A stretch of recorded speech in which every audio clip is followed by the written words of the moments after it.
정의당 당대표 선거에 출마하시면서 출마의 변이 네. 굉장히 화제가 됐는데요. 많은 분들이 읽으셨지만 혹시 안 읽으신 분도 계실 수도 있고 이 영상을 보시는 분들을 위해서 말씀 부탁드립니다. 알겠습니다. 사실 아버지 이야기로 시작을 합니다. 제 아버지는 인천에서 유리를 만드는 공장의 노동자셨어요. 굉장히 이제 저임금에 고된 노동에 시달리시다가 단칸방에 저희가 살았고요. 그런데 87년에 민주화가 되고 아버지 회사에서도 노동조합이 생기고 그 이후로는 노동조합이 매년 임금 인상을 할 때마다 가족의 삶이 조금씩 나아졌어요. 단칸방을 벗어나서 주공아파트 13평짜리로 이사도 하게 되고 근데 제가 대학을 가고 성년이 돼서 맞이한 사회는 완전히 다르더라고요. 그러니까 그 노동조합이나 민주화 운동의 성과가 제 동료들이나 후배들한테는 오지 않는 거죠. 제가 본 친구들은 당장의 등록금 걱정에 허덕이는 대학생들이었고 아르바이트를 몇 개나 하면서도 최저임금도 받지 못한 채 일하는 그런 친구들이었어요. 그래서 이게 뭘까 이런 고민을 하면서 제가 여러 가지 활동들을 해왔던 거죠. 그러니까 이렇게 질문을 한번 던져보고 싶었던 거예요. 예를 들면 오늘 밤에도 제가 사는 마포구의 한 편의점에서 어떤 청년은 졸린 눈을 비비며 아르바이트를 하고 있을 거예요. 그런데 아마 최저임금을 받지 못할 겁니다. 그 친구에게 사실은 노동운동이나 노동조합이나 이런 게 어떤 의미가 있을까?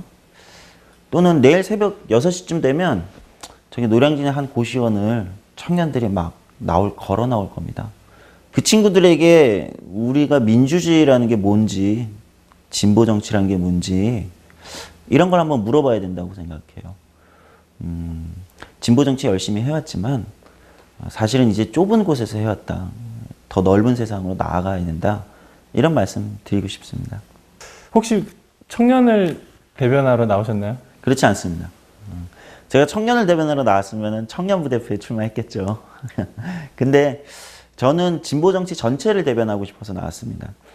제가 그런데 청년들의 삶 이야기를 좀 했던 거는 우리가 놓치고 있는 것, 진보 정치가 놓치고 있는 대표적인 존재들이랄까요?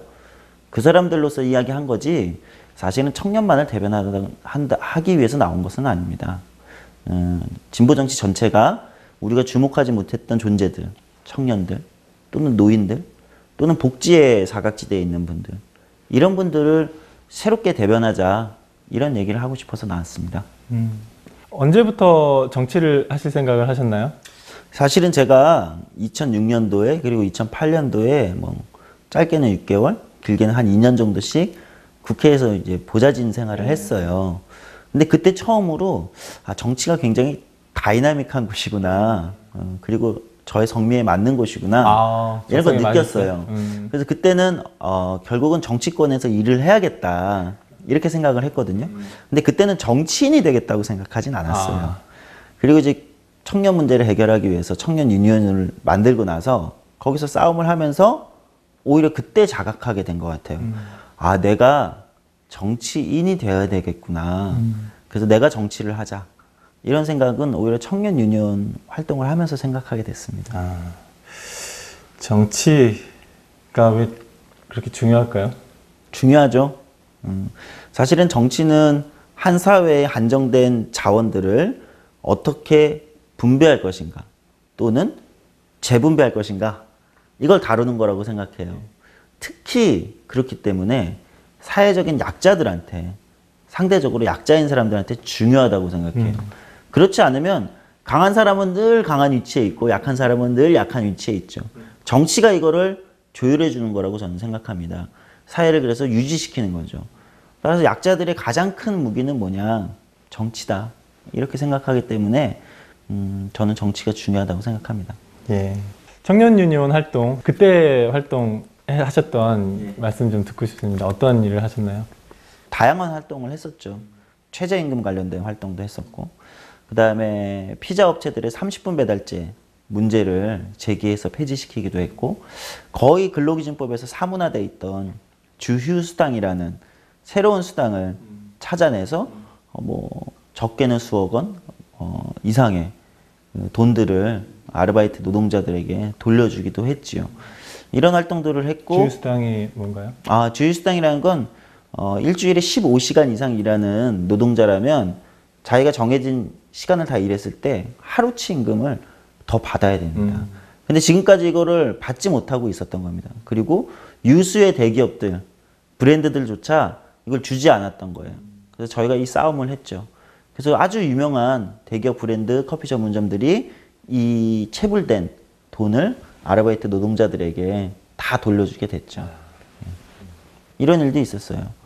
지하철에 걸려있는 광고 하나가 예를 들면 여성들에게 얼마나 모욕적인지, 젊은 여성 노동자들에게 얼마나 모욕적인지, 그래서 그 광고를 바꾸는 일도 했었고요. 실제로 내리셨나요? 그렇죠. 그 광고를 실제로 바꿨죠. 어떤 광고였어요? 나는 생리휴가 필요 없다. 와, 생리대. 생리대가 아니라 약간 그 생리통을 완화시켜주는 약품 같은 거였는데 나는 생리휴가 필요 없다 이거였어요. 근데 실제 현실에서 많은 여성들은 생리휴가를 마음대로 쓰지 못해요. 있어도 눈치 보이고 너 진짜 아픈 거야? 이렇게 물어보는 상황을 직면하고 그래서 저는 그런 광고는 정말 나쁜 광고라고 생각했어요. 굉장히, 예. 그래서 문제 제기하고 싸워서 그 광고를 결국 철회시켰죠. 내년이면 이제 총선인데요. 네. 당 대표라면 이 총선 전국에서 이루어지는 이 그 국회의원 선거를 총괄하시고 진두지휘하시는 입장이 되셔야 될 것 같은데 아무래도 다른 후보님들보다는 좀 대외적인 인지도도 좀 낮으시고 솔직히 그래서 이제 그런 부분에 대해서 좀 걱정하시는 분들이 계실 것 같아요. 네. 이런 우려에 대해서는 어떻게 생각하세요? 일단 그런 우려를 하시는 거는 너무나 당연한 것 같아요. 당연히 제가 인지도도 떨어지고 경륜도 부족합니다. 그렇기 때문에 그런 우려가 생길 수 있다고 생각하고요. 그런데 이렇게 한번 생각을 해봤으면 좋겠어요. 현재 정의당의 지지율이 5% 정도에서 답보 상태에 있습니다. 그렇다면 이건 무엇을 의미하는가? 우리 정의당의 훌륭한 스타들, 소위 스타 마케팅은 5%까지 온 거다. 그렇다면 여기서 더 올리려면 어떻게 해야 되느냐? 그것은 익숙한 정의당이 아니라 변화된 정의당으로 시민들에게 다가갈 때 가능하다. 밖에서 새로운 모멘텀을 가져오자는 거예요. 그걸 가지고 5%라는 마의 벽을 돌파해보자. 이렇게 말씀드리고 싶습니다.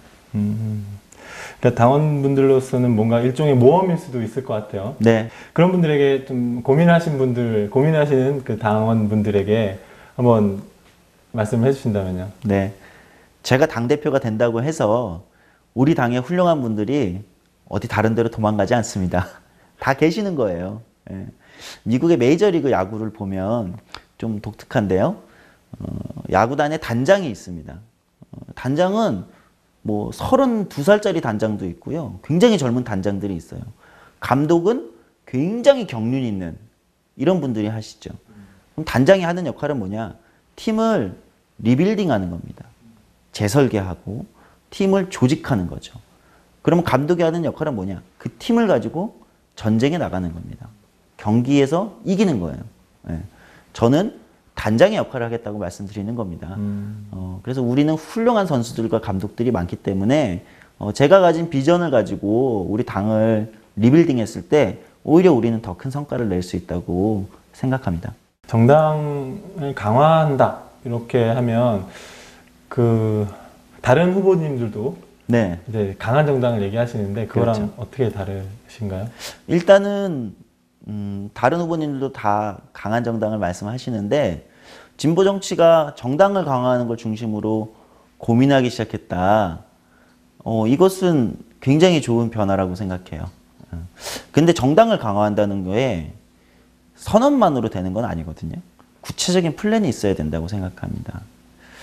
일단 제가 생각하는 구체적인 플랜은 일단 미래 리더십을 전략적으로 육성해야 된다. 그래서 미래 리더십 위원회라는 걸 만들어서 2세대 진보 정치만이 아니라 3세대 진보 정치, 4세대 진보 정치까지 전략적으로 육성시키자. 이걸 말씀드리고요. 당을 강화하기 위해서는 조직의 책임과 권한이 명확해져야 돼요. 예. 근데 현재 우리 당의 부대표들은 책임과 권한이 좀 명확하지 않습니다. 그래서 저는 교육부대표와 조직부대표를 신설하고 이 산하에 당의 조직실, 교육위원회를 설치할 생각입니다.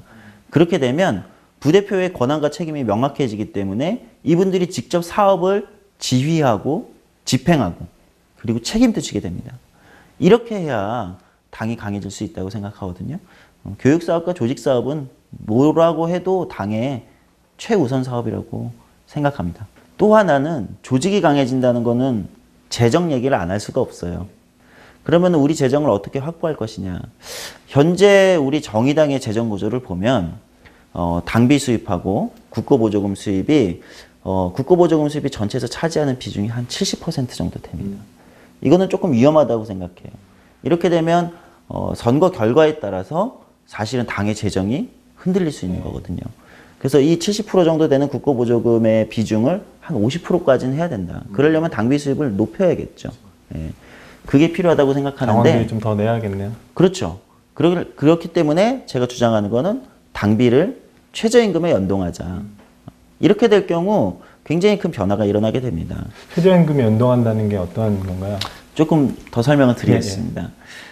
평균적으로 한 1년에 지금 정의당에 한 5천 명 정도의 신입당원들이 들어오고 있습니다. 이게 이제 지속된다고 봤을 때 그렇게 본다면 최저임금에 연동한다는 거는 그해 최저 시급을 기준으로 하는 거예요. 지금은 5,000원, 만원, 2만 원 이렇게 되어 있습니다. 5,000원은 올해로 따지면 2015년 기준으로 5,580원이 되는 거고요. 만 원은 11,160원이 되겠죠. 예.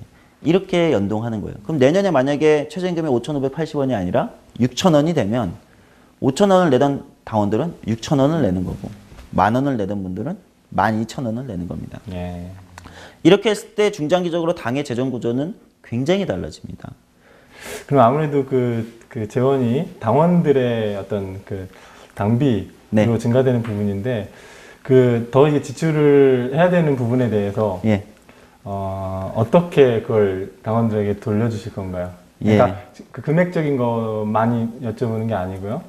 뭔가 프라이드? 그렇죠. 두 가지입니다. 결국 당원이 된다는 거는 자부심을 가지는 거라고 생각해요. 생각해보면 우리 정의당이라는 진보정당이 열심히 활동해서 사회를 좋게 만들었단 말이에요. 그럼 사회를 좋게 만들었다는 증거가 뭐냐? 각종 지표가 있을 수 있겠죠. 뭐 고용률이 올라갔다, 뭐 임금이 상승했다, 뭐 여성 관련된 지표가 올라갔다. 이 지표 중 하나가 저는 최저임금이 얼만큼 올라갔느냐라고 봅니다. 당비를 그거와 연동시킨다는 건 당원들이 당비가 인상될 때마다 우리 정당이 열심히 활동해서 우리 사회가 좋아졌다는 것을 인식하게 된다고 생각해요. 예, 그것이 저는 당원들에게 줄 수 있는 가장 큰 보답이라고 생각합니다. 새로운 어떤 사회 연대의 네. 전략을 위해서 대표적으로 고용보험과 국민연금 개혁을 주장하셨습니다. 이게 어떤 의미인지 좀 설명 부탁드릴게요. 일단 우리 진보 정당들이 비정규직 철폐 또는 뭐 비정규직 차별 철폐, 비정규직 문제를 해결하자 이런 얘기를 많이 해왔습니다. 그런데 이제는 조금 현실주의적으로 접근할 필요가 있다고 생각해요. 사실 비정규직의 문제는 차별의 문제도 있습니다. 그리고 이거는 우리가 해결해 나가야 되는 문제라고 생각해요. 그런데 당장의 비정규직에게 가장 급한 것은 실업에 대한 공포예요. 이 공포를 먼저 해결해 줘야 된다. 근데 한국의 실업 안전망, 고용보험 제도는 굉장히 취약한 제도거든요. 그래서 이거를 개혁하자. 근데 이 고용보험 제도를 개혁하기 위해서는 고용보험료 인상이 필요합니다. 현재 약 1.3% 정도 되는 고용보험료를 2% 수준까지만 올린다고 하면 약 103일 정도 실업급여를 받거든요. 이거를 170일까지 받을 수 있게 할 수 있습니다. 그러면 약 6개월 정도 실업급여를 받으면서 충분히 안정된 직장을 찾아 나갈 수 있다는 거죠. 국민연금도 마찬가지입니다. 지금 새정치민주연합은 국민연금의 소득대체율을 40%에서 50%로 올리자 이렇게 주장하고 있습니다. 근데 그렇게 하려면 단계적으로 국민연금 보험료를 현재 9%에서 최소한 15%까지는 인상이 불가피하거든요. 이거는 다 미래 세대가 부담하는 거예요. 저는 이렇게 가면 안 된다고 말씀드리는 겁니다. 소득대체율을 올리지 말고 차라리 기초연금을 올리자는 거예요. 그래서 국민연금에 가입하지 못한 사람들에게도 연금 혜택을 넓히자. 그리고 연금보험료를 단계적으로 인상하는 게 불가피하다면 이 연금보험료 인상하는 대신 미래 세대가 가장 불안해하는 주거 부문에 약 300조에 달하는 국민연금을 투자하자. 그래서 주거 안정을 미래 세대에게 주자는 거죠. 정치인으로서 후보님의 장점이 뭐라고 생각하십니까? 제 장점이요.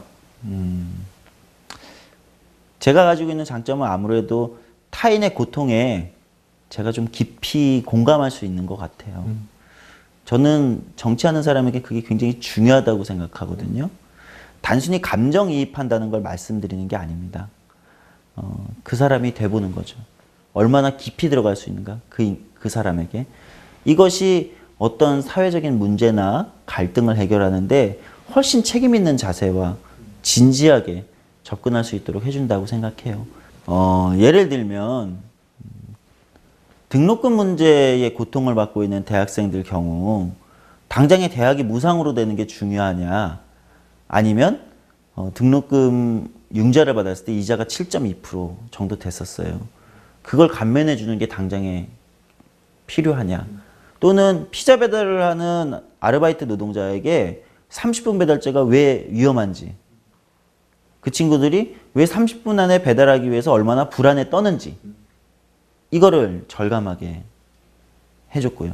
새로운 시대의 리더십이라면 어떤 게 있을까요? 네, 제가 생각하는 새로운 리더십이라는 것은 스타 플레이어의 리더십은 아닙니다. 이제 우리는 팀으로 싸워야 합니다. 특히 정치는 정당이 하는 것입니다. 팀이 하는 거거든요. 팀의 주장으로서의 리더십, 팀의 리더가 필요하다고 생각해요. 그래서 저는 이제 팀을 고민하는 리더가 되어야 된다, 이렇게 생각하고요.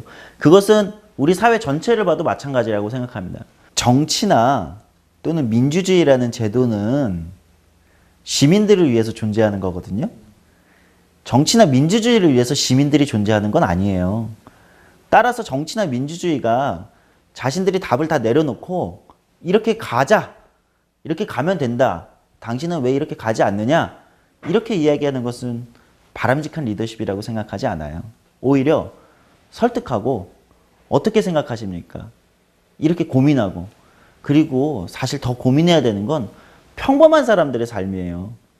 평범한 사람들의 삶과 고민, 그 안에 있는 리더십이어야 된다고 생각해요. 무슨 대단히 높은 가치와 비전으로 강요하는 리더십이 아닌 평범한 사람들의 삶 속에 있는 리더십, 저는 그게 필요하다고 생각합니다. 이번 선거 캠페인 하시면서 정의당에 입당해달라 이런 말씀도 네, 맞습니다. 하시는데요. 지금 입당하신다고 해서 이 당대표 선거권이, 투표권이 주어지는 건 아니죠. 않습니다. 예, 근데 어떤 취지로 그런 말씀하고 계신가요? 예, 제가 조성주를 지지하는 최고의 선거운동은 정의당에 입당해 주시는 겁니다, 이렇게 말씀드리고 있습니다. 사실은 지금 입당하셔도 저를 찍으실 수는 없어요. 물론 다른 후보도 찍을 수 없습니다. 언제부터 이게 5월 9일 이전에 입당하신 분들만 가능한 거거든요. 그럼에도 불구하고 정의당에 입당해 주시는 것이 조성주를 지지하는 최고의 방법이다 라고 말씀드리는 이유는, 당대표 후보 조성주가 주장하는 2세대 진보 정치라는 것은 진보 정치 전체가 변화해야 된다는 이야기입니다. 그렇다면 제 주장에 동의해 주신다면 그런 분들이 많이 입당하셔서 진보 정당이 바뀌면 저는 선거 결과에 관계없이 승리한 거라고 생각해요. 그러면 혹시 남은 선거 기간 동안 네. 며칠 안 남았는데요. 예. 어떤 전략을 갖고 계신가요? 공개하실 수 네. 있는 것들. 알겠습니다. 일단 사실 매일매일 끝날 때까지 지역 유세가 있어요. 네. 그래서 후보인 저는 거의 매일 지역 유세를 다니고요. 그 다음에 틈틈이 시간 나는 대로 당원들에게 다 전화를 돌리려고 하고 있습니다. 직접요? 예. 와. 근데 끝날 때까지 9,475명을 다 돌릴 수는 없을 것 같아요. 예. 그래서 다른 분들의 도움도 받아야겠고요. 그 다음에 또 저를 지지해 주시는 분들이 많이 늘어나고 있어서 그런 분들이 지지와 응원의 글 같은 것도 많이 보내주시고 있어요. 네. 그거를 잘 모아서 또 당원들에게 보내드리려고 하고 있습니다. 알겠습니다. 그러면 일일이 다 전화 드리기는 힘드니까 혹시 이 영상을 통해서 네. 그 당원분들에게 한번 전하고 싶으신 말씀이 있다면 네. 해주세요. 선거운동을 다니면서 가끔 그런 얘기를 들어요. 젊은 후보인데 좀 더 세게 이야기해도 되지 않냐? 아니면 좀 더 날카롭게 이야기해도 되지 않냐? 왜 그렇게 하지 않느냐? 그러나 저는 더 세게 얘기하는 거, 더 날카롭게 이야기하는 게 강한 거라고 생각하지 않습니다. 정치에서 진짜 강함이란 내면에 있다고 생각합니다. 저는 그래서 제 내면을 단단하게 하기 위해서 더 부드러운 언어로 또는 설득하려고 노력하고 있습니다. 저는 우리 정의당도 그렇게 바뀌어야 된다고 생각합니다. 더 센 주장, 더 센 언어가 아니라 진짜 어려운 사람들, 진짜 우리가 대변해야 되는 사람들을 위해서 그들 곁으로 가고 설득하고 때로는 의견이 다른 사람들에게도 아주 예의 있는 자세로 설득하는 그런 정의당을 만들고 싶습니다. 제가 열심히 해보겠습니다. 이번 선거 우리 정의당 당권자 10,000명만의 선거가 아닙니다. 대한민국 전체가 우리 정의당을 주목하게 만들어야 됩니다. 그렇다면 국민들이 기대하는 빅매치를 만들어줘야 된다고 생각합니다. 그 빅매치는 심상정과 노회찬의 리턴 매치가 아니라 심상정 대 조성주, 노회찬 대 조성주라는 새로운 빅매치일 거라고 생각하거든요. 당원 여러분이 만들어 주십시오. 과감한 선택으로 진보 정치의 새로운 시대를 열도록 하겠습니다.